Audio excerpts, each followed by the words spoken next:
Crunchy na crust at merong masarap na buko filling sa loob.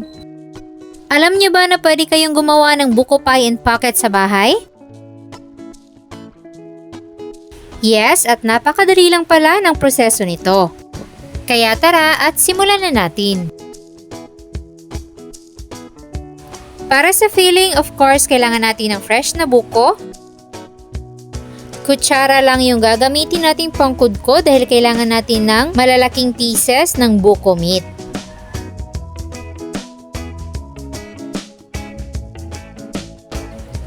Kailangan din natin ng isang egg yolk, lagay lang sa pot or sa kawali, 1 cup ng kakang gata or pure gata, half a teaspoon ng asin, 1 cup ng evaporated milk, at 1/2 cup ng white sugar. Mix lang muna natin to hanggang sa ma-dissolve yung asukal.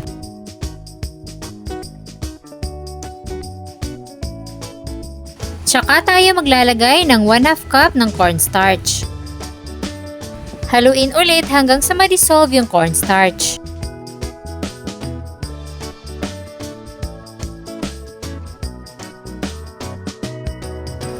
Kapag okay na, isalang na natin yan sa medium-low heat. Continuous lang ang paghahalo hanggang sa magsimula ng mag-curdle yung ating mixture. Kapag ganito na yung itsura niya, lutuin pa natin ng mga 2 to 3 minutes hanggang sa maging smooth yung kanyang texture. Gaya na lang nito. Then, pwede na ihalo yung ating buko meat.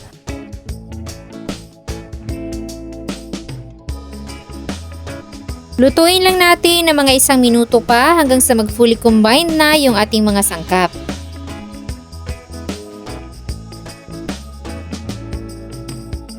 Then, i-transfer lang sa isang lalagyanan at ilagay sa ref hanggang sa mag-completely cool down.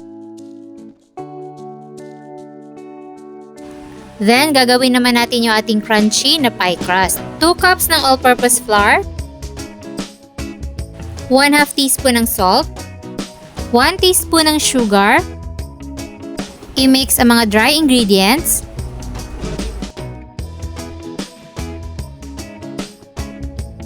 then ihalo ang 1/2 cup ng butter. Hahatiin nyo lang yung isang bloke at kailangan yung cold na butter.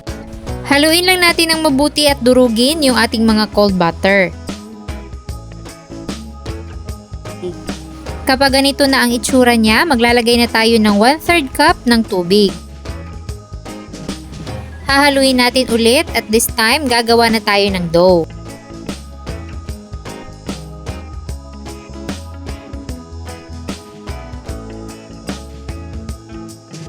Hindi naman kailangan na masahin natin siya ng bonggang-bongga. Ang importante lang is hindi na siya naghihiwa-hiwalay. Yung ganito is okay na. Ibalot lang natin siya sa cling wrap. At ilagay sa ref for 30 minutes.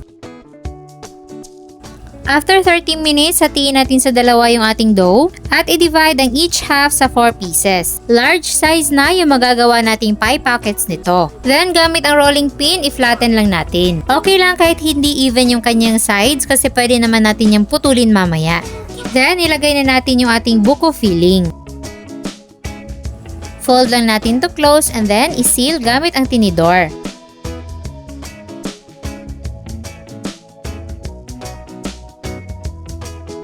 So, eto na lahat yung nagawa nating mga buko pie. Malalaking sizes to pero kung opt nyo na mas maliliit, pwede rin naman.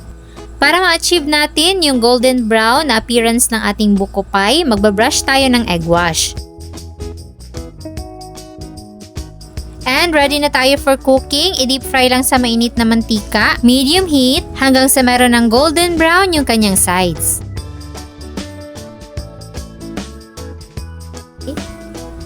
Kapag ganito na ang itsura na inyong buko pie, ibig sabihin ay luto na yan at pwede na natin yung hanguin.